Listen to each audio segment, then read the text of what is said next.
Dr. Yip, it's such an honor and a pleasure to have you today. Thank you. My pleasure.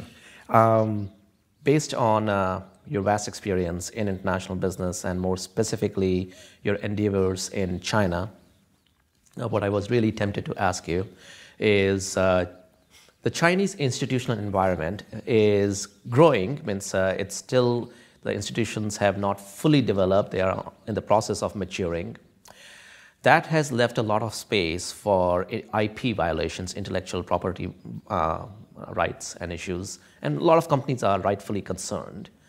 What impact this has on Chinese companies, multinationals and SOEs there? Well, for the last 3 years, I've been co-directing a research center on innovation in China at China-Europe International Business School, based in Shanghai. So I've been really looking at these topics. And in fact, all companies face a dilemma because indeed the intellectual property rights system is not well developed and enforcement is very variable. So if we look first of all at Western companies, they face the dilemma of, do we do innovation in China? If so, do we risk losing some of the intellectual property? But because of the size of the market, most companies are saying, we will do innovation in China.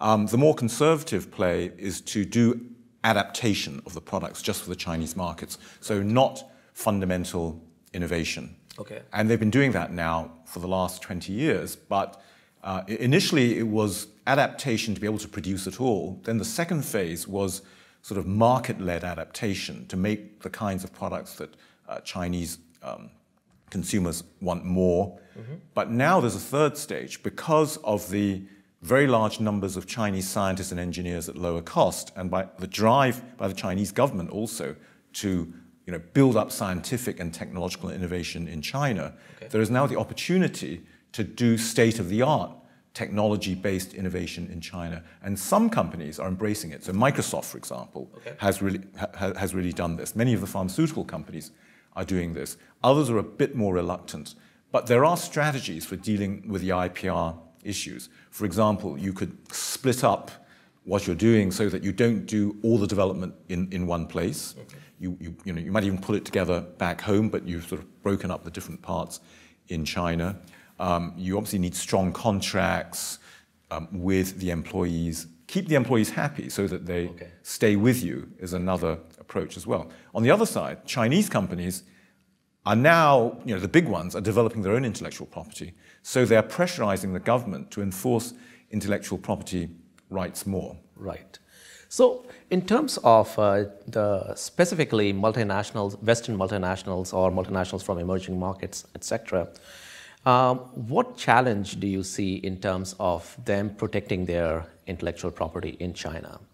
Well, as I said, the challenge is that they can't always protect it. So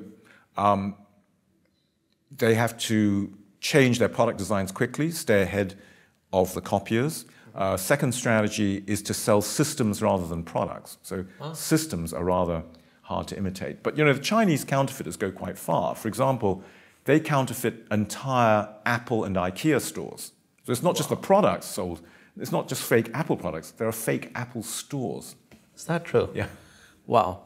So even if a company is able to break up its value chain and create some value-added services in China and some other places which will actually modularize it, still you say there is a threat of IP loss in China. So what do you think the Chinese government is doing to reassure companies?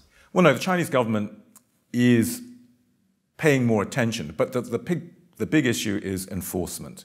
So the Chinese are gradually strengthening the court system. You have to remember that the judges report to the party.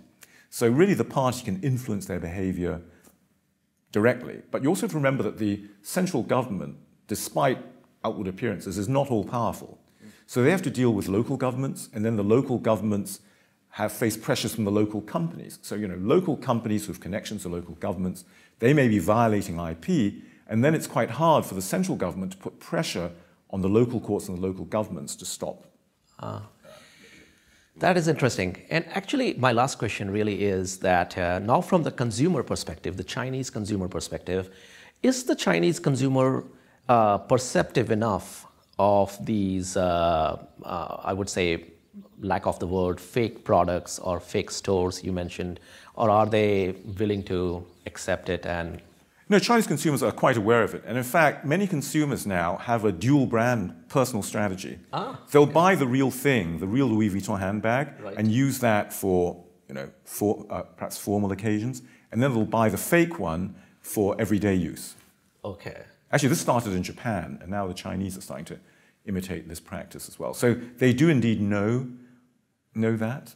Okay.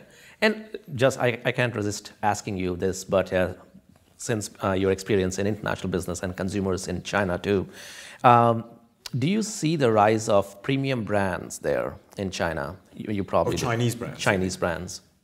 Yes, I mean, not yet. Although Haier, the white goods company, has launched a premium brand with a completely different name, Casate, C-A-S-A-R-T-E, that sounds Italian, and that's its premium brand. And in fact, to differentiate themselves, they've put Swarovski crystals on the fronts of the cabinets. So Chinese companies are also entering that premium market. Yeah, they're trying to. Great. Well, thank you, Dr. Yip, for taking this time. Very insightful. Thank you, Nitish. Thank you.